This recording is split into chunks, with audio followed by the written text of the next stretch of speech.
नज़र आ गई। आप अंदाज़ा कीजिए कि कितनी बुरी हालत इस वक्त हमारे बच्चों की हो चुकी है। हमें अपने बच्चों की तो परवाह खैर है नहीं बिल्कुल, यानी परवाह उस लेवल की तो है कि लंबी चौड़ी शादी करेंगे, बहुत ज़बरदस्त तरीके से शादी करेंगे, है ना, और अगर नहीं है तो बच्चों की उम्र निकलने देंगे। बच्चों की पढ़ाई बस हाई स्कूल कर ले, इंटर कर ले, बच्चे के दिल में इस्लाम कितना बाकी है, ईमान कितना बाकी है, बच्चे की तरबियत किस अंदाज में हो रही है, इसकी हमें कोई परवाह नहीं है। उसी के ये रिजल्ट हमारे सामने आ रहे हैं।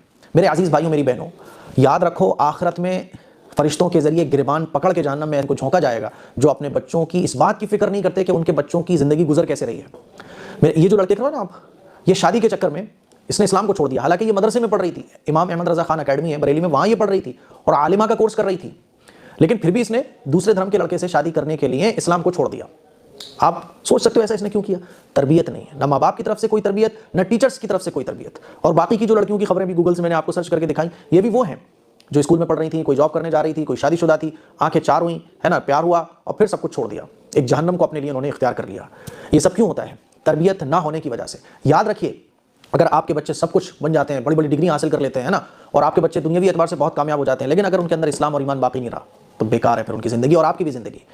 सबसे पहली जो फिक्र हमारी होना चाहिए वो अपने बच्चों के ईमान और इस्लाम की होना चाहिए। अपने बच्चों को ऐसा मजबूत इस्लाम दो, अपने बच्चों को ऐसी मजबूत तरबियत दो कि बच्चे दुनिया के किसी भी कोने में चले जाएं लेकिन ईमान के साथ वो समझौता ना करें। दुनिया का कितना ही बड़ा नुकसान, दुनिया की कितनी ही बड़ी मुसीबत को वो बर्दाश्त कर ले, लेकिन अपने ईमान का सौदा ना करें। ये बच्चों को बचपन से ही ये चीज़ सिखाओ, बचपन से ही सिखाओ। अगर इन लड़कियों के माँ बाप ने बचपन से ही अपनी बच्चियों को ये सब सिखाया होता और वक्त पर इनकी शादियों की फिक्र की होती, इनकी तरबियत की होती, खुदा की कसम ये इस्लाम को छोड़कर गैर मुस्लिमों से शादी नहीं कर लेती। कितने अफसोस की बात है कि ये मासूम सी बच्ची क्या बोल रही है, शादी के लिए मैंने इस्लाम को छोड़ दिया। ना इस्लाम बुरा है ना हिंदू बुरा है, वो खुद बोल रही है। क्यों? ना टीचर्स तरबियत दे रहे हैं बच्चों को, ना वालिदैन बच्चों की तरबियत की कोई फिक्र कर रहे हैं। हमारे फिरोजाबाद में भी एक लड़की स्कूल में पढ़ा करती थी, लड़के के साथ मोहब्बत हुई, सब ने समझाया, लेकिन उसने कहा नहीं मैं तो उसी से शादी करूंगी। सोचो ज़रा मेरे भाइयों, सोचो ज़रा, सोचो ज़रा, और अपने बच्चों की फिक्र करो, आखिरत की फिक्र करो।